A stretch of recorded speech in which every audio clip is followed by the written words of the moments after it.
नमस्कार अभ्यर्थियों, आपका बहुत बहुत स्वागत है आपके अपने करेंट हेवन के यूट्यूब चैनल पर, जो आपको डेली एक अपडेट के साथ 9 बजे जुड़ता है आपके साथ। और डेली दिन भर के क्लासेस जितने आते हैं वो आपके हित के लिए आते हैं, शिक्षा जगत के हित के लिए आते हैं। और चाहे आप डीएलएड करते हो, चाहे आगामी यूपी टेट के तैयारी में लगे हों, या फिर आपका कम नंबर आया हो यूपी टेट में, फिर से वापस यूपी टेट सी टेट देने वाले हों, तो आपके लिए यूपी टेट का सारा पूरा का पूरा खत्म करके सिलेबस आपको यहाँ इस प्लेलिस्ट में मिल जाएगा। और रहेगी बात आगे आगामी एग्जाम्स के बारे में, तो आपने जो पूछा है सारी बातें हम जिक्र करेंगे, एक एक चीज जिक्र करेंगे मित्र। आप इस सेशन को डेली फॉलो कर सकते हैं अपने ज्ञान को डेवलप करने के लिए, इनहेंस करने के लिए और शिक्षा जगत से सारी बातों को जानने के लिए। तो प्लीज रिक्वेस्ट है, इस चैनल को सब्सक्राइब कर लीजिएगा, और अभी तक अगर शेयर नहीं किए हैं तो प्लीज शेयर करके आइएगा और बेल आइकन में भी क्लिक करिएगा, जिससे कि आपको आने वाले सारे वीडियोस आपको सही समय पर उपलब्ध हो सकें। और डीएलएड के भी सारे क्लासेस चलाए जा चुके हैं, आप आकर प्लेलिस्ट में देख सकते हैं हर एक सेमेस्टर का। मित्र, अगर बात करना है आज हमें, सबसे पहली बात है कि भैया देखिए बहुत बड़ा सा लिखा गया है, इतना बड़ा लिखा गया है। एक बात और कर लेते हैं, आज थोड़ी सी तबीयत जो है बहुत वीक है, देखने में नहीं लग रहा होगा क्योंकि आपके सामने आना होता है थोड़ा सा ढंग से आना होता है, और रही बात बहुत वीक है। हमारे कारण से ऐसा हुआ था, सुबह हमने मतलब सूज वगैरह आज जल्दी में थे, थोड़ी देरी हो रही थी, सूज बिना पहने ही चले गए थे पढ़ने, और वहाँ से आए तो ठंडी वगैरह लग गई। और बाकी जो भी हो, प्रभु से मनाया किसी की ठंडी जो है मुझे लग जाए, और मुझे लग गया। और रही बात जुकाम बहुत ज़्यादा है, यानी कोल्ड, और सर बहुत दर्द है। तो हम प्रयास करेंगे कि थोड़ा सा कम तेज़ी से बोलें, आवाज़ थोड़ी सी धीमी ही रहेगी, लेकिन आप लोग प्लीज़, आपसे रिक्वेस्ट है कि पूरा साथ दीजिएगा, वीडियो को अंत तक देखिएगा, जिससे कि आपको सारे जानकारी मिल सके, एक 1 बाय 1। और आपके हम कमेंट भी लेने वाले हैं, और जो शाम को वीडियो आया था उसको भी आप देख लीजिएगा, जिससे कि आपको जानकारी डेवलप हो सके। मित्र, स्कूटनी का रिजल्ट यहाँ पर आप देख पा रहे हैं कि स्कूटनी के लिए हमने बड़ा सा लिखा है ना, तो इसके ऊपर बहुत सारे बच्चों ने पूछा हुआ है, तो इसके विषय में चर्चा करेंगे थोड़ा सा लास्ट में, लेकिन करेंगे जरूर। सबसे पहली बात है, हम चर्चा करने वाले प्राइमरी पात्रता कोर्ट से अपडेट एक आया हुआ है, उसके ऊपर चर्चा करेंगे। और विवादों में एक एनसीटी द्वारा एक पत्र जारी किया गया है। इस विवाद में पूरा जो पात्रता परीक्षा को लेकर, पात्रता बीएड और बीएसटीसी में जो मामला चल रहा है हर एक राज्य में, पूरे भारत में कह लीजिए, उसके ऊपर इस विवाद के समय एक एनसीटी द्वारा पत्र जारी किया गया है। आखिर क्या है उस पत्र में, क्या बातें कही गई हैं, इस सब पे हम डिस्कस करने वाले हैं। और यह भी आपको पता होगा कि जब जो चीजें कानून बन जाती हैं, कानून बनने के बाद अगर कोई चीजें कार्य प्रारंभ हो तो बेटर होता है, तो ही कार्य संभव हो पाता है कि कार्य आगे संचालित हो सकता है। पहले आपने कार्य स्टार्ट कर दिया, उसके लिए आपने कोई चीज बनाई ही नहीं, कार्य कैसे चलाए जाएंगे, आगे कोई संस्था तो होना चाहिए भाई। अगर आपने डिस्कस किया कि हमें अगले साल से ही बीएड को ब्रिज कोर्स करवाने हैं, तो ब्रिज कोर्स के लिए कोई संस्था तो होना चाहिए मित्र। तो जब वो संस्था है नहीं, तो बीएड कहां से ब्रिज कोर्स करेंगे। अब ऐसे में प्राथमिक शिक्षक भर्ती को लेकर थोड़ा सा मामला संगीन है, तो हम विषय में बात करेंगे इसके ऊपर। कुछ पार्टियों का एक तरह से आया हुआ है, जैसे जब कल से चुनाव है, आपको पता है कल से पहली वोटिंग स्टार्ट हो जाएगी, और लगभग 52 या फिर 58 सीट के आसपास पे पहला चुनाव होगा यूपी में।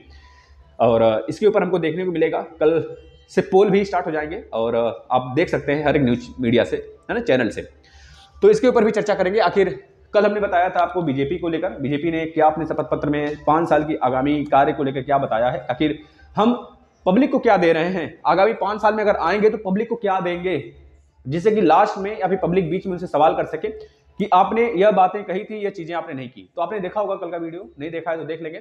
आज बताने वाले हैं सपा के बारे में। सपा यानी कि हमारे मुलायम भैया जी, सॉरी अखिलेश भैया जी, यानी कि जो सपा के अध्यक्ष हैं माननीय श्री अखिलेश यादव जी, उनके विषय पर चर्चा करेंगे। ठीक है, हम यहाँ किसी पार्टी से नहीं है, ना ही किसी पार्टी की यहाँ पे अवहेलना करेंगे, ना ही किसी पार्टी को यहाँ पर बढ़ा चढ़ा के बात करेंगे। जो भी चीजें होंगी हम आपको बताएंगे, जो कि शपथ पत्र उनके है ना, तो उनके ऊपर चर्चा करेंगे भाई, क्या क्या उन्होंने बातें रखी हुई हैं, आखिर क्या हमारे लिए वो करेंगे आगे 5 साल, अगर उनका एक तरह सत्ता आता है तो। यूपी टेट, सी टेट और सुपर टेट कब होंगे आगामी, इसके लिए एक सेपरेट वीडियो भी कल हम लेकर आएंगे, जिससे कि आप देखिएगा। और डीएलएड एग्जाम के ऊपर भी चर्चा करेंगे, जैसे बहुत प्रशिक्षु, आज एक प्रशिक्षु फोन भी किए थे जिनका एज काफी ज्यादा हो गया है, 23-35 साल के हो गए हैं, 33-35 साल के। तो बाद में वो बहुत ज्यादा एक तरह से माइंड डिस्टर्ब, उनका शादी वगैरह भी नहीं हुआ है, होने वाला है। इस तरह से कहकर थोड़ा सा मानसिक पीड़ा अपनी बता रहे थे, हमसे शेयर कर रहे थे, और हमने भी बताया भाई धैर्य रखिए। अब धैर्य की बात तो नहीं रही मित्र, लेकिन है वो चीज, अब हमें क्या करना है, जान थोड़े देना है, जान नहीं देना है ना, क्योंकि सबसे प्राथमिकता हमारी है, हम मानते हैं हमारी प्राथमिकता गवर्नमेंट जॉब है। हमारे जो जितने भी भाई बहन हैं सबका प्राथमिकता है कि गवर्नमेंट जॉब पहले, फिर उसके बाद आगामी कुछ देखा जाएगा। लेकिन इस गवर्नमेंट जॉब के चक्कर में, क्योंकि हम इतना पढ़ लिए होते हैं ना कि हमारी एक तरह से इच्छाएं डेवलप हो जाती हैं अंदर से कि भैया हम इस लेवल तक आ गए हैं तो एक जॉब हमारे नाम होना चाहिए। और बच्चे मेहनत भी करते हैं। बस हाँ आपसे हाथ जोड़ के विनती करते हैं, अपने साथ कुछ खिलवाड़ मत करिएगा। जिंदगी बहुत मुश्किल से मिलती है और बहुत ही नसीब वाले को मिलती है। तो इस जिंदगी का कहीं कहीं अच्छे जगह उपयोग करें। अगर ना सही गवर्नमेंट जॉब तो माँ पापा है ना, कुछ अच्छा काम धंधा करा देंगे। यार गवर्नमेंट जॉब में आप बच जाओगे, एक तरह से उसमें रिलैक्सेशन होता है कि हाँ इतने पैसे आ रहे हैं, आखिर सारी चीजें हैं। अगर तेरे से सुचारू रूप से हमारी पटरी पे चलने लगती गाड़ी। और लेकिन पैसे कमाने का तो बहुत ज्यादा जरिया है मित्र, है ना। पैसे आप ज्यादा कमा सकते हैं, लेकिन अपने जिंदगी से मत खिलवाड़ करिएगा। हम आपसे हाथ जोड़ के विनती करते हैं। और निरंतरता अगर बना के रखेंगे तो निश्चित सफलता मिलेगी। शायद वो लास्ट चाबी हो आपके जीवन की, आपके पारियों की लास्ट पारी हो जिसमें आप छक्का मार दो और वही आपको जीत दिला दे। तो बस हमारी यह थोड़ी सी जो बातें होती है उसको दिल पे लिया करिए और उसको सोचा करिए, फिर उसके अनुसार अपना पढ़ाई किया करिए। हम बात करते हैं प्राइमरी पात्रता कोर्ट से अपडेट को लेके। थोड़ी सी दर्द है सर में, लेकिन कोई नहीं, हम चलते हैं। प्राइमरी पात्रता कोर्ट से अपडेट, इसमें क्या अपडेट आया है मित्र हम आपको बता देते हैं। यूपी में एक तरह से यूपी में देखा जाए, यूपी में भी बीटीसी वालों ने बीएड के खिलाफ एक याचिका दायर की गई थी। बहुत पहले भी दायर किया गया था, एक पटेल जी थे उनके द्वारा दायर किया गया था, आकाश पटेल जी 2019 में। और उसी के अनुसार वही सेम याचिका राम नरेश यादव द्वारा आज दायर किया गया है। याचिका आज दायर किया गया है, उसके लिए कल हेयरिंग्स है, कल सुनवाई होगी। अब इस बीएड अभ्यर्थी को, और मतलब यूपी में बीटीसी वालों ने बीएड के खिलाफ दायर किया है कि भैया इनको प्राथमिक से बाहर किया जाए। और देखना यह है कि कल जो परिणाम आता है क्या आता है। लेकिन एक सनसनी विषय यह भी है कि जो हमारा जो हेयरिंग्स है जो बीटीसी वालों ने दायर किया है, कल जिसकी सुनवाई है उसका नंबर है 309 नंबर। अब 309 नंबर यानी कि बहुत पीछे आपका नंबर है इस केस की सुनवाई का। तो हो सकता है यह केस टल जाए, क्योंकि पहले से ही ऑलरेडी उसके पास बहुत ज्यादा एक तरह से याचिका है, जिसको एक नंबर से, जैसे आप डॉक्टर के पास जाते हैं नंबर लगाते हैं, सेम वहां पे भी नंबर लगाना होता है। तो ये नंबर लगा है 309वां नंबर है कल के डेट में। अब कल के डेट में सुनवाई नहीं हुई तो हो सकता है आगे डेट में फिर से आपकी सुनवाई पहले आ जाए, लंबित हो, और इस तरह से बहुत जल्द आ जाएगा अगर कल नहीं आया तो। वैसे उम्मीद है कि कल के डेट में ही सुनवाई हो जाएगी, है ना। अगर हो गया तो कल ही पता चल जाएगा सारी बातें। और इससे पहले एक फैसला और है, एक यहाँ पर डाउट यह है कि मान लीजिए इस बात को कहते हुए जो बीटीसी वालों बच्चों ने जो दायर किया है, जो याचिका लगाई है बीएड के खिलाफ, माननीय हाई कोर्ट द्वारा, माननीय इलाहाबाद हाई कोर्ट द्वारा यह कह के इसे लंबित कर दिया जाए, टाल दिया जाए कि हम इस पर कुछ नहीं बोलेंगे। अभी लास्ट जो हमारा वही फैसला होगा जो लास्ट सुप्रीम कोर्ट का फैसला होगा, क्योंकि लंबित है अभी। तो 22 तारीख को, जैसे पहली सुनवाई हो गई है सुप्रीम कोर्ट में 4 तारीख को, दूसरी सुनवाई होने वाली है इसी पात्रता परीक्षा को लेकर 22 तारीख को। हो सकता है 22 तारीख वाले पे हम कह नहीं रहे टलेगा कि नहीं टलेगा, बस हमारी एक तरह से सोच है कि वो टाल सकते हैं इस फैसले को, यह कहकर कि सुप्रीम कोर्ट सर्वोपरि है, सुप्रीम कोर्ट जो कहेगी वही यूपी में भी लागू होगा। ठीक है, आपको पता है मित्र। इस जब आगे बात करते हैं, फिर आगे हम बताते हैं आपको। विवादों में एक एनसीटी का पत्र आया हुआ है। इसमें क्या कहा गया है, विवादों के बीच एनसीटी पत्र जारी हुआ प्राथमिक भर्ती को लेकर मित्र। जो पिछली बार आपने देखा था यूपी में 69,000 सहायक भर्ती में बीएड अभ्यर्थी भी बहुत सारे शामिल हुए थे, और बीएड अभ्यर्थी भी उसमें शामिल किए गए। तो उनको यह कहकर शामिल किया गया था कि भाई आप 6 महीने का ब्रिज कोर्स करोगे, और वो अभी तक नहीं हुआ ब्रिज कोर्स।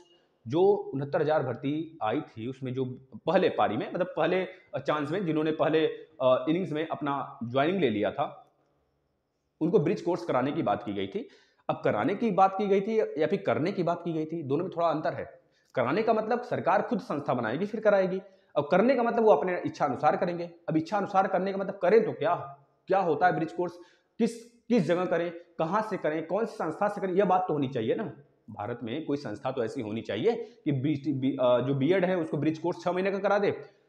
तो यहां पर जो बीएसटीसी है, बीएसटीसी के वकील का कहना है कि भैया हम ये सिद्ध करते हैं कि विभागीय हैं हमारे, वो ब्रिज कोर्स नहीं कराएंगे आपको अभ्यर्थियों को अपने अनुसार करना पड़ेगा।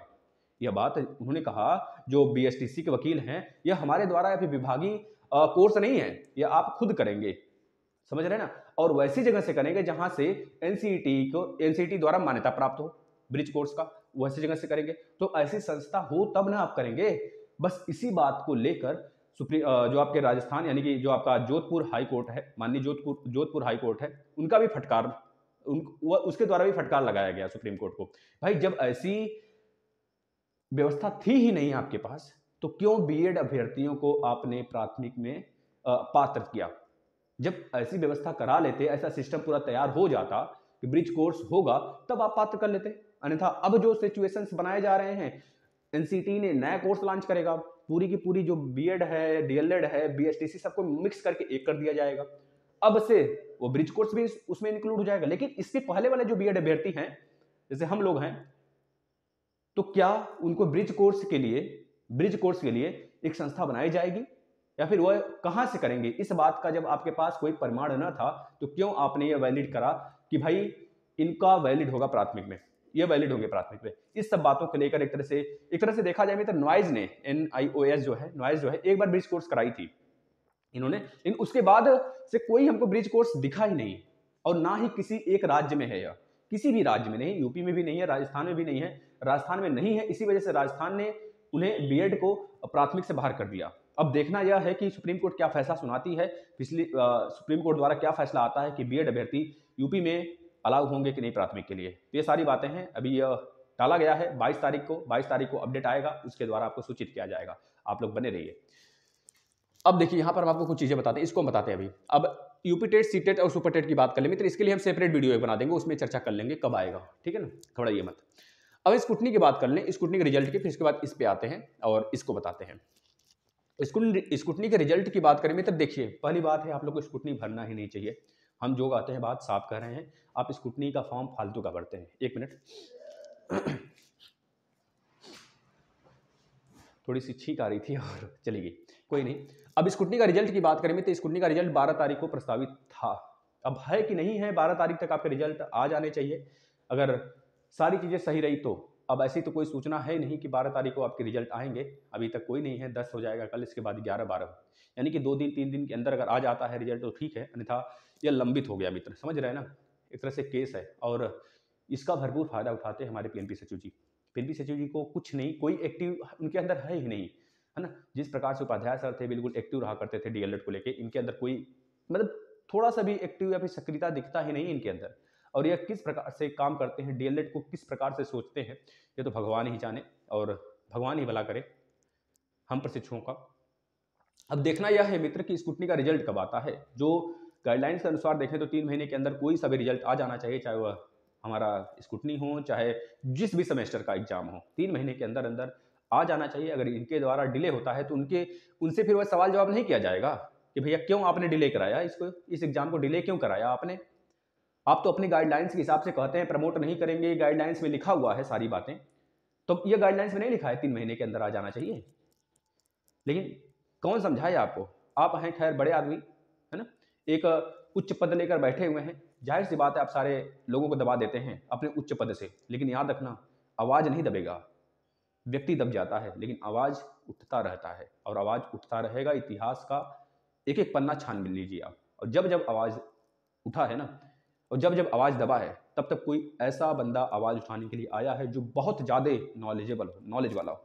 और रही बात नॉलेज की ही बात, क्या इस समय तो सभी प्रशिक्षु हमारे नॉलेज वाले हैं, सभी यहाँ पढ़े लिखे हैं, और सबको पता है हमें क्या चाहिए और हम क्या कर रहे हैं। सब अपना काम कर रहे हैं, लेकिन आप अपना काम नहीं करते हैं समय के अनुसार। अगर आप भी समय के अनुसार करने लगे तो डीएलएड एक बेहतरीन संस्था हो जाती है। बस यही सब कारण है कि डीएलएड को मर्ज किया जा रहा है, उसे हटाया जा रहा है। थोड़ा सा लंबा समय है, लेकिन हट जाएगा डीएलएड, क्योंकि बेहतर होगा वैसे प्रशिक्षुओं के लिए, आने वाले कल प्रशिक्षु हैं कल के, उनके लिए बेहतर होगा। उनको कम से कम आप सभी लोग बताएंगे ना कि एक डीएलएड था, हमको बहुत सताता था ससुरा, है ना, इस तरह से बोलेंगे। फिर समझ रहे हैं ना कि जो चीज़ें सही समय पर होना चाहिए वह सही समय पर न होके और लेट होता है, विलंब होता है। ऐसे में बहुत सारे अभ्यर्थी बिल्कुल मानसिक पीड़ा से गुजरते हैं। उनको लगता है आखिर हम कहाँ किस मझदार में आके फंस गए हैं, आखिर हम ना इधर के हुए ना उधर के हुए। आखिर भाई 2 साल जिन्होंने गवा दिया है, अब वो छोड़ने को भी तैयार नहीं है। अगर छोड़ देता है तो उसका 2 साल नुकसान होगा। अब वो प्रशिक्षु यह सोचकर पढ़ने लगता है कंटिन्यू, भैया आखिर 1 साल और झेल लेते हैं। 1 साल और झेलता है, पता चलता है फिर से लेट। अब उसका क्या है, अब वो 3 साल नुकसान कर लिया अपना। अब उसकी मजबूरी हो जाती है कि डीएलएड का डिग्री आना चाहिए। मजबूरी नहीं, जिद हो जाता है उसका, भले नौकरी लेट मिले चाहे ना मिले, समझ रहे हैं ना। लेकिन उसकी जिद हो जाती है क्योंकि भाई 3 साल बर्बाद करके कोई भी प्रशिक्षु नहीं चाहेगा कि हम अपना 2.5 साल जो बर्बाद किए उसका कोई रिजल्ट हमें ना मिले। सब चाहते हैं कि रिजल्ट मिले, समझ रहे हैं प्रशिक्षु। बस यही हमका नाम है कि यह बिल्कुल भी डीएलएड को लेकर एक्टिव नहीं रहते हैं, इस वजह से हमारे साथ डिले होता चला जाता है। आगे बात करें मित्र, हम कुछ डीएलएड एग्जाम की बात कर लें। डीएलएड के एग्जाम के देखिए मित्र, अगर यह चुनाव का जो मान लीजिए 15 के बाद जो भी सूचना मिलेगा हम आपको जिक्र करेंगे। वैसे 15 के बाद एक नोटिस जरूर आएगा, क्योंकि इनके जो नोटिस था उसमें बताया गया था साफ साफ कि 15 के बाद, मतलब कि चुनाव के बाद ही आपके एग्जाम का नोटिस जारी किया जाएगा, और उसमें यह डिसाइड किया जाएगा कि आपके एग्जाम कब होंगे, कब शेड्यूल किया जाएगा, है ना। तो यह बातें कही गई थी यहाँ पर डीएलएड के एग्जाम के लिए। एक बात और कह लेते हैं मित्र, जिसमें बहुत सारे प्रशिक्षु को यह डाउट होगा, क्या जिन्होंने प्रत्यावेदन दिया है क्या उसका भी अप्रैल में होगा। तो मित्र याद रखना, अगर पोर्टल खुल जाता है और आपके एग्जामिनेशन फॉर्म भराए जाते हैं वापस से, क्योंकि फर्स्ट सेमेस्टर के साथ ये डिसाइड किया गया था कि 2021 के फर्स्ट सेमेस्टर जो बच्चे हैं, फर्स्ट सेमेस्टर का जो एग्जाम होने वाला है, अभी तो उनका एक तरह से टीचिंग चल रहा है, टीचिंग के बाद उनका भी एग्जाम होगा, तो हो सकता है दोनों लोग का साथ हो, वेरी करे थोड़ा सा 10-15 दिन का अंतर हो। तो उनके समय अगर आपके पोर्टल तब तक खुल जाते हैं तो आपके प्रत्यावेदन जो आप बच्चे जमा किए सिर्फ उनका, जो लेट में जमा किए उनका नहीं भाई, जो काफी पहले से जमा किए उन्हीं का पोर्टल खुलेगा। और एक तरह से नाम भी जारी किया गया है हर एक डाइट द्वारा, सिर्फ उन्हीं बच्चे का, जैसे जिसको पता करना है अपने डाइट में जब संबंध हो आपका कुछ, तो वहां जाके आप पता कर सकते हैं क्या हमारा नाम भी इस लिस्ट में है। जिस बच्चे का उस लिस्ट में नाम है सिर्फ उसी का पोर्टल खुलेगा और उसी का एडमिट कार्ड आएगा। उसमें चच्चा भैया वाले भी होंगे, पैसे वैसे देकर बजाए होंगे थोड़ा सा, ठीक है, समझ रहे हैं ना भैया, है ना। तो होते हो तो चच्चा भैया वाले हर लेवल पे हर जगह होते हैं, चाहे वह एक झाड़ू की नौकरी वाला हो, चाहे झाड़ू का गांव वाली का झाड़ू मतलब कूड़ा उड़ा साफ करने वाला भी नौकरी कोई आ जाए ना, उसमें चच्चा भैया वाला सोर्स लगने लगता है। भैया कम से कम वही मिल जाए, झाड़ुए उठाएं, कूड़ा उठाएं। और एक तो समझ रहे हैं बड़े बड़े एग्जाम में नहीं होता है खैर, और धांधली तो हर जगह होती है, तो इसमें भी हुआ है और हुआ है, ये तो निश्चित है हुआ है। और बहुत सारे अभ्यर्थियों का नाम क्यों नहीं आता है फिर, बहुत सारे, जैसे कि आज हम 1 महीने पहले जमा किए हैं, हमारा उसमें नाम नहीं है, लेकिन हमारे 1 महीने बाद जिन्होंने जमा किया उसका नाम आ गया इसमें। यह कैसी बात हुई भाई, आप तो कहते हैं जो लेट जमा करता है उसका नाम उसमें आता है, लेकिन उसका नाम कैसे नहीं आया। यहाँ से साफ साफ जाहिर होता है कि यहाँ पर फर्स्ट की प्रायोरिटी नहीं हो रही, यहाँ पर सिर्फ उसकी प्रायोरिटी जो पैसा वाला है, जो सोर्स वाला है, पैसे वाले क्या सोर्स वाला होना चाहिए बस, समझ रहे हैं ना। तो ये बातें हैं मित्र, कोई बात नहीं, आप लोग डिमोटिवेट नहीं होंगे, सब्र रखेंगे, सब्र का फल बहुत बड़ा होता है, प्रभु श्री राम कहा करते थे, ठीक है ना। बस सब्र रखिए हर के साथ, मतलब सत्य की हमेशा जीत होती है, सत्य कभी नहीं हार सकता। सत्य थोड़ा सा डगमगा सकता है लेकिन हार नहीं सकता, क्योंकि सत्य की जीत होती है। वो इतिहास उठाकर देख लीजिए, ये कोई कहावत नहीं, प्रशिक्षु कहेंगे अरे सर ऐसे बोलते हैं, तो मतलब ऐसे बोलते नहीं मित्र, ये होता है, सच्चाई हमेशा जीतती है, इस बात को याद रखना। कभी सच्चा प्यार करके देखना, है ना, कभी करके देखना तो पता चल जाएगा।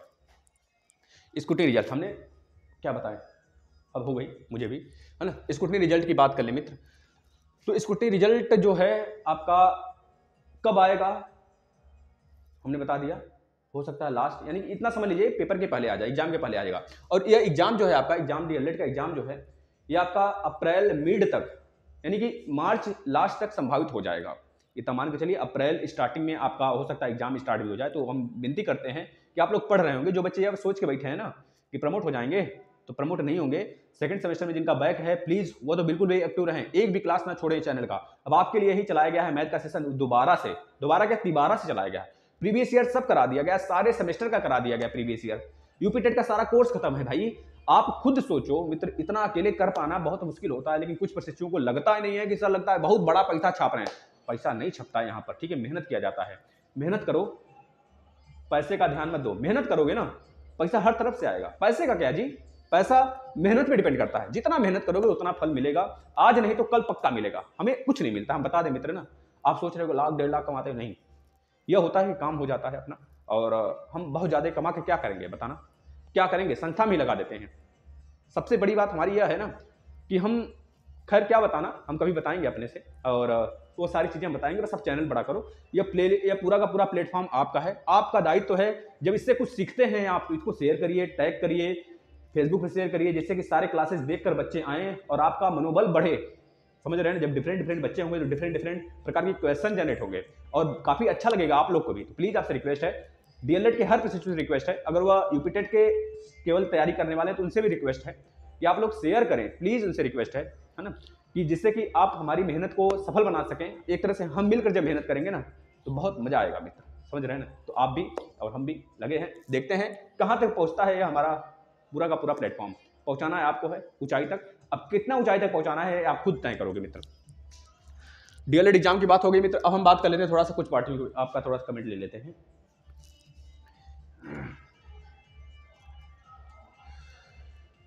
बगल में शादी वादी है, थोड़ा सा बहुत दिनों से हो रही है शादी, मतलब एक ही शादी है और काफ़ी दिन से प्रोग्राम वगैरह होते हैं ना, पता नहीं हल्दी वल्दी का रस्म वगैरह, ऐसे बहुत सारी चीज़ें होती हैं। तो आज हल्दी की रस्म थी, सामने था। और थोड़ा सा हमारा जो यह स्टूडियो है काफ़ी मतलब कि ऊपर वाला तीसरे फ्लोर पे पड़ जाता है, तो आरी बगल मतलब चारों तरफ कुछ है नहीं। हमारा जो घर है हम लोग का थोड़ा सा खेतियर मतलब कि है नहीं खेतियर, लेकिन यह थोड़ा सा होता है गाँव में है और चारों तरफ से थोड़ा सा फ्री है। तो इस वजह से आपको अगर आवाज़ सुनाई दे रही है थोड़ा माफ़ करिएगा। और हम आपके सारे कमेंट लेते हैं बच्चे। एक बार पहले हम बता देते हैं, देखिए इन अखिलेश यादव जी का कहना है साफ साफ, माननीय अखिलेश यादव जी सपा अध्यक्ष, संविदा प्रणाली को खत्म करेंगे, महिलाओं को भर्तियों में आरक्षण देंगे, है ना। अब कुछ बच्चे यहाँ पर आ जाएंगे, कहेंगे पैसा दिया है, कोई पैसा नहीं दिया है, ठीक है ना। हम उनकी अच्छाई और उनकी बुराई बता रहे हैं, सिर्फ ये बताएंगे। हमने कल बताया था बीजेपी के लिए, आज सपा की पार्टी के लिए बता रहे हैं, क्योंकि भैया जानना जरूरी है, हम नागरिक हैं तो हमें जानना है कि क्या आखिर आगामी 5 साल, आप लोग तो अपने से पढ़ेंगे नहीं इस बात को, तो हमें बताना जरूरी पड़ जाता है, क्योंकि हमारी प्लेटफॉर्म है, हमारे अभ्यर्थी, हमारी फैमिली है, तो हम उसको आगाह करना हमारा काम है। हम बता देते हैं 5 साल के लिए अगर आ गए तो यानी कि क्या करने वाले हैं आगामी 5 साल में, देखिएगा। पुरानी पेंशन को बहाली कर देंगे, जो बंद किया गया था। 11 लाख खाली पदों पर भर्ती की वादा किए हैं मित्र, 11 लाख, समझ रहे हैं ना। जो कि बीजेपी सरकार में यह कहा गया था कि हम 3 करोड़ भर्ती दे चुके हैं, स्वरोजगार और प्लस रोजगार में तो मतलब गवर्नमेंट कुछ नहीं दिए, कहाँ दिए बताना, कुछ गिनती तक बता देना हमें। केवल यूपी पुलिस का एक बार छोड़ के 69,000 के इतना 52,000 भर्ती आई थी, उसको छोड़ के बताना कौन सी भर्ती ये कंप्लीट कराए हैं। अगर जो प्रशिक्षु यह कहते हैं ना कि सर उसके पक्ष में, किसी के पक्ष में नहीं बोलते हैं भाई, इस बात को आप जानिए और समझिए, इस बात को, अपने हक की बात आप समझिए। अगर यह सोच के बैठे हैं ना कि हमारे घर भी बीजेपी को ही सब लोग वोट देते हैं, ऐसी बात नहीं है, लेकिन यह देखकर दिया जाता है कि आखिर काम अच्छा हुआ है कि नहीं काम अच्छा हुआ है। इस बार भी हम सबको बदलेंगे, यह तो हमारा दावा है, हम सबको बदलेंगे, कोई बीजेपी वोट नहीं देगा, क्योंकि हमारे तरफ के जो बेबी के लिए उठे थे ना, उन्होंने अच्छा काम नहीं किया, तो हम क्यों दें भाई, क्यों दें। हमारे लिए जो अच्छा काम करेगा सिर्फ उसी को वोट दिया जाएगा। यह सबका विचार होना चाहिए, एक का विचार नहीं होना चाहिए। और जो हम खुल के कहते हैं हमारे लिए, हमारी जगह अच्छा काम आए पूछें, हम बता दें, गिनती बता दें क्या क्या आपने किया है, क्या करवा दिया है आपने नाली तक नहीं बनवाई, जो वादा किया गया था। जब आपने नहीं बनवाई तो क्यों वोट दें भाई, क्यों दें वोट। जो वादा आपने किया था वो काम पूरा करवाया आपने, ये सारी बातें की। वैसे तो खैर ये ग्राम प्रधान की बात होती है, ग्राम प्रधान घर की है, तो उनसे जब पूछा गया तो मतलब सारी चीजें होती है ना लिंक, तो मतलब क्या फिर इसी तरह रहोगे तो फिर किसको वोट दिया जाएगा फिर बताओ आप। एक नोटा का भी ऑप्शन है, सब लोग ऐसे रहेंगे तो नोटा है ना, नोटा जिंदाबाद है। नोटा में कहा गया है अगर 50% से ज्यादा नोटा पड़ गया तो फिर से चुनाव होगा, और फिर से 50% पड़ा फिर से चुनाव होगा, समझ रहे हैं ना। इस तरह से क्या स्थिति होगी आगे, कभी ऐसा तो संभव नहीं हो पाएगा, लेकिन यह कहा गया है। अब रहेगी बात 11 लाख खाली पदों को ये भरेंगे, और इसके बाद 22 लाख रोजगार आईआईटी सेक्टर में भी देंगे, यह इनका क्या नाम है। और इन्होंने कहा है बीपीएल परिवारों को साल में 2 सिलेंडर भी मुफ्त देंगे। यह सारी बातें हैं, लेकिन बस हम रोजगार के विषय में बात करेंगे। रोजगार नीति बनाने का भी वादा इन्होंने किया है। रोजगार नीति हम आपको पढ़ के सुना देते हैं। मनरेगा की तर्ज पर अर्बन एम्प्लॉयमेंट गारंटी एक्ट लाने का वादा किया है इन्होंने। साथ ही राज्य रोजगार नीति बनाई जाएगी। स्वास्थ्य व शिक्षा क्षेत्र की सभी रिक्तियों को 1 साल में भरा जाएगा। मित्र 1 साल में, समझ रहे हैं, 1 साल का वादा करना अपने आप में बहुत बड़ी बात होती है, बहुत बड़ी बात होती है। अगर इन्होंने किया है तो हो सकता है पूरा कर दें, हम ये नहीं कहते पूरा करेंगे कि नहीं करेंगे, लेकिन अगर इन्होंने वादा किया है तो आगामी 5 साल आने के लिए ही नहीं, फिर से आगामी 5 साल आने के लिए इन्होंने वादा किया होगा कि आखिर 5 साल जब बीतता होगा ना, हम पूछेंगे उनसे आखिर कहाँ गई ये बात हमारे पास रहेगी। पैरामेडिकल व नर्सिंग स्टाफ में 2 गुना किया जाएगा, वाह क्या बात है। और बहुत सारी शिक्षा जगत में इन्होंने सुधार करने की बात किया है। लड़कियों की पीजी तक शिक्षा मुक्त कर देंगे, पीजी तक, समझ रहे, पोस्ट ग्रेजुएट तक उनकी शिक्षा मुक्त होगी, समझ रहे, बहुत बड़ी बात होगी मित्र, पोस्ट ग्रेजुएट। और उधर संसद द्वारा एक बिल भी पारित किया गया है, लड़कियों की जो शादी की एज होगी 21 साल, समझ रहे हैं ना, फ्री हो गई सभी। अब सपा ने लड़कियों की क्या बोल रहे हैं, लड़कियों को केजी से लेकर पीजी तक शिक्षा मुक्त कर देगी, समझ रहे हैं। हमारे यहाँ 2002 का एक तरह से संशोधन हुआ था, 2002 में 86वां संविधान संशोधन आपने पढ़ा होगा, जो कि 21A आर्टिकल नंबर 21A में है, 6 से 14 साल तक के बच्चों के लिए। अब 6 से 14 साल के बच्चों के लिए नहीं, अब यह तो बहुत बड़ा लफड़ा हो गया, मतलब यूपी में केवल, और केजी से लेकर केवल लड़कियों के लिए। और आपको पता है कांग्रेस ने भी बहुत सारे लड़कियों के लिए बहुत सारे वादे किए हैं, है ना, बस में मुफ्त और बहुत सारी चीजें, 3 सिलेंडर या 2 सिलेंडर की बात कर रहे हैं, बहुत सारी चीजें हैं। लेकिन शिक्षा मित्र की बात करें, शिक्षा मित्रों को नियमित कर दिया जाएगा, यह वादा इनके द्वारा किया गया। अब देखना यह है कि करते क्या है भाई साहब। और एक बात और है मित्र, इन्होंने कहा है प्रदेश में प्राथमिक स्कूलों में मतलब कहा नहीं है, आया है आर्टिकल एक, शिक्षकों की 1 लाख पद खाली है। और यहाँ पर योगी जी कहते हैं, माननीय योगी जी कहते हैं, हमारे प्राइम मिनिस्टर माननीय, बहुत धन्य है वो कहते हैं कि 1 लाख जो शिक्षक भर्ती खाली है, मतलब खाली है शिक्षक का पद, उसमें जो प्राथमिक शिक्षक का पोस्ट खाली है, प्राथमिक शिक्षक से अपर ऐसे सब चले जाते हैं, और बहुत कम आता है मिडिल वगैरह का। 2013 से अभी तक नहीं आया है। तो 2013 में हम कहाँ थे, इंटर शायद कर लेते, इंटर कर रहे थे, इंटर में थे नहीं, 11 में थे 2013 में, 2014 में हमारा इंटर हुआ है।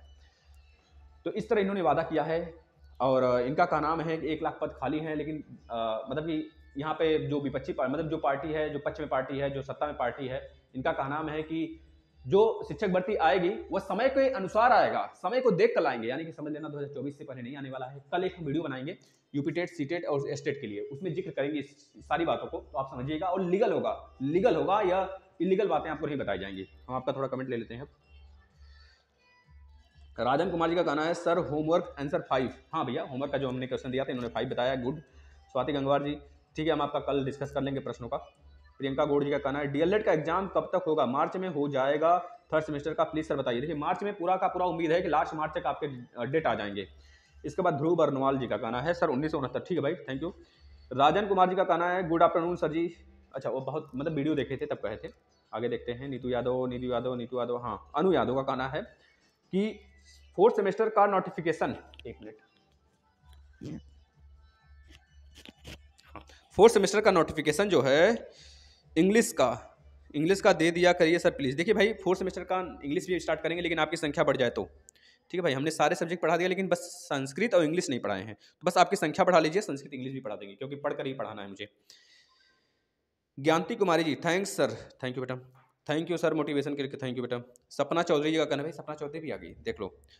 सपना चौधरी जी का कहना है सर जो न्यू वीडियोस हैं 2nd सेमेस्टर बैक वालों के लिए, उनका प्लेलिस्ट में नहीं मिल रहा। भाई कैसे नहीं मिल रहा है, आप लोग प्लेलिस्ट खोलेंगे तो वह प्लेलिस्ट में 2nd सेमेस्टर मैथ के नाम से वीडियो पड़ा हुआ है, तो 2nd सेमेस्टर का जब खुलेगा मैथ का वीडियो, मैथ का प्लेलिस्ट, उसमें आप नीचे देखेंगे, नीचे चले जाइएगा, क्योंकि ऊपर है बाद वाला जो पहले हम पढ़ा रखे हुए हैं मैराथन वाला, और बाद में जाएंगे नीचे जाएंगे तो नीचे से मिलता चला जाएगा आपको, 1st, 2nd, 3rd, आज पहला क्लास आया था, पहला चैप्टर हमने खत्म कर दिया LCM SCF पर, ठीक, कल आएगा आपका बीजगणित के लिए, तो उसको देखिएगा। सर यूपी टेट फिर से जल्दी होगा, इसके लिए हम कल वीडियो बनाएंगे। प्रदीप पांडे जी, ज्योति कुमारी जी का कहना है सर 2nd या 3rd का स्टार्ट हो गया, सब स्टार्ट हो गया है, आप क्लास तो देखो, 3rd का मैथ खत्म, 4th का मैथ खत्म, 2nd का मैथ दोबारा से स्टार्ट कर दिए हैं, 2nd का मैथ दोबारा से, 3rd का साइंस हमने कंप्लीट करने वाले हैं, थोड़ा सा बचा है और साइंस, कल विद्युत वाला चैप्टर कंप्लीट हो जाएगा, फिर इसके बाद बायोलॉजी स्टार्ट करेंगे, ठीक है मित्र। और रही बात SST का, SST भी बहुत जल्द खत्म कर देंगे, बस उसमें इतिहास वाला पोर्शन बचा है, उसको भी खत्म कर देंगे। लालचंद सेठ, सर मेरा यूपी टेट में कम नहीं है, मेहनत कर रही हूँ, आपकी कृपा होगी तब हम, ठीक है, हमारी वीडियो देख रहे हैं, बहुत सही है, आप सारा उसमें से देखिए, एक भी प्रश्न बाहर से नहीं आएगा, ये हमारा दावा है मित्र। हम ये नहीं कहते कि डाटा बाहर से नहीं आएगा, हम ये कहते हैं क्वेश्चन का प्रकार बाहर से नहीं आएगा, डाटा बाहर से आ सकता है, डाटा दूसरा हो सकता है, लेकिन क्वेश्चन का प्रकार वही रहेगा जो हमने पढ़ा दिया है। आज का यूपी टेट दें चाहे 10 साल बाद यूपी टेट दें, आप सब सेम रहेगा, ठीक है। बस यही बातें थी, अगर आपको अच्छा लगा तो आप वीडियो शेयर करिएगा, डेली फॉलो करिए, अभी तक सब्सक्राइब नहीं किए चैनल को सब्सक्राइब कर लीजिए, क्योंकि मित्र ये चैनल सिर्फ आपके लिए बनाया गया है, जिससे कि आप सारी चीज़ें अपने डाउट पूछ सकें, डाउट क्लास में आ सकें, सारे क्लासेस कर सकें, आपके लिए शिक्षा जगत से रिलेटेड सारी चीज़ें प्रोवाइड की जा रही हैं, वह चीज़ें आपके लिए आसान हो सकें। प्लीज़ विनती है कि आप अपने हर भाई, हर बहन, हर गली क्षेत्र के प्रशिक्षुओं को यहाँ से जोड़ेंगे, चाहे जिस भी क्षेत्र से बिलोंग करते हैं उनको जोड़िए यहाँ से कम कुछ तो सीखेंगे। और रही बात एग्जाम्स की, तो हमने ग्रुप डी का जीके भी चला रखा है, उसको भी आप देख सकते हैं, सुबह आता है, मात्र 2 मिनट का। धन्यवाद।